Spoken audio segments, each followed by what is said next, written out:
नीले समुद्र में टीमो नाम का एक जिज्ञासु और दयालु कछुआ रहता था। टीमो अलग था।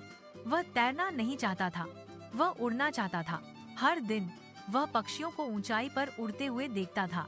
ओह, वे कितने भाग्यशाली हैं! मैं बादलों को छूना चाहता हूँ। टीमो ने आह भरी।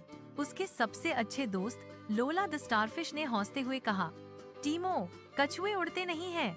लेकिन टीमो मुस्कुराया। शायद उन्हें अभी तक पता नहीं है। वह चट्टानों पर चढ़ा और कूद गया। छपाक, वापस समुद्र में। उसने समुद्री शैवाल से पंख बनाए, फड़फड़ फड़फड़, लेकिन वे अलग हो गए।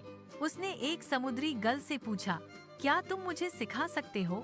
सीगल ने हंसते हुए कहा, तुम्हारे पास दिल है छोटे शैल, लेकिन पंख नहीं।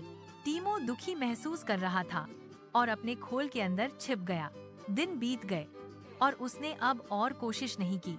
एक सुबह एक छोटा पक्षी जंगली महासागर में गिर गया। बचाओ! असहाय रूप से फड़फड़ाते हुए बच्चे पक्षी ने चहचहाया। बिना सोचे समझे टीमो आगे बढ़ा और पहले से कहीं ज्यादा तेजी से तैरा। उसने छोटे पक्षी को अपने खोल पर पकड़ लिया। वह इसे वापस किनारे पर ले गया। धन्यवाद, पक्षी ने कांपते हुए चहचहाया। तुम इतनी जल्दी कैसे चले गए? टीमो ने पलक हचपकाई। मैंने बस वही किया जो मैं कर सकता था, पक्षी मुस्कुराया। तुम मेरी तरह नहीं उड़ सकते, लेकिन तुमने मुझे बचाया। यह और भी बेहतर है।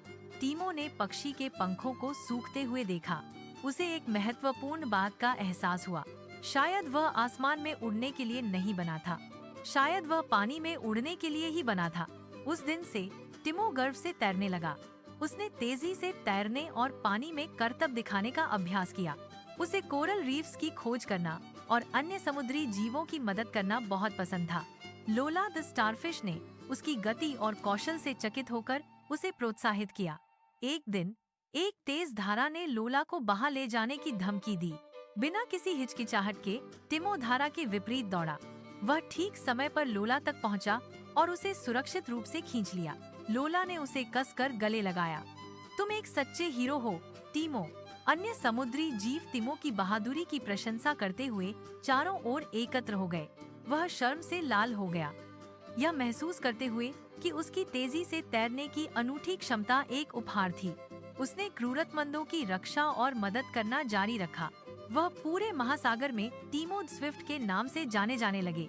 उसने बचाव मिशनों का आयोजन किया और युवा कछुओं को मजबूत तैरना सिखाया। उसने उन्हें दिखाया कि अलग होना जश्न मनाने लायक बात है। वह अब भी कभी कभी आकाश की ओर देखता था, लेकिन कामना करने के बजाय उसने फुसफुसाते हुए कहा, हर कोई अपने तरीके से उड़ता है। वह समझ गया था कि उसका रास्ता पानी के माध्यम से है, दूसरों की मदद करना।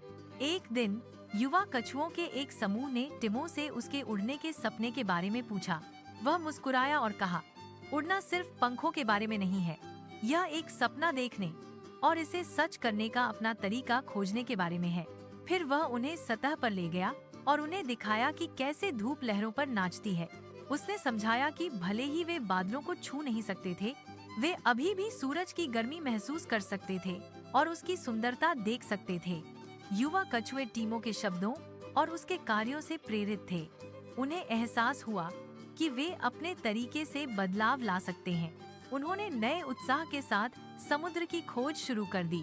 उन्होंने छिपे हुए खजाने की खोज की और प्रदूषित क्षेत्रों को साफ करने में मदद की। टीमो ने गर्व से उन्हें देखा, यह जानते हुए कि उन्होंने एक नई पीढ़ी को प्रेरित किया है। वह महासागर में एक खुशहाल और संतोषजनक जीवन जीता रहा। वह उड़ने के अपने सपने को कभी नहीं भूला, लेकिन उसने अपनी अनूठी क्षमताओं की सराहना करना सीखा। वह जानता था कि वह दुनिया में एक बदलाव ला रहा है। वह पानी में उड़ने और दूसरों की मदद करने में संतुष्ट था और हर बार जब वह आकाश में किसी पक्षी को उड़ते हुए देखता तो वह मुस्कुराता।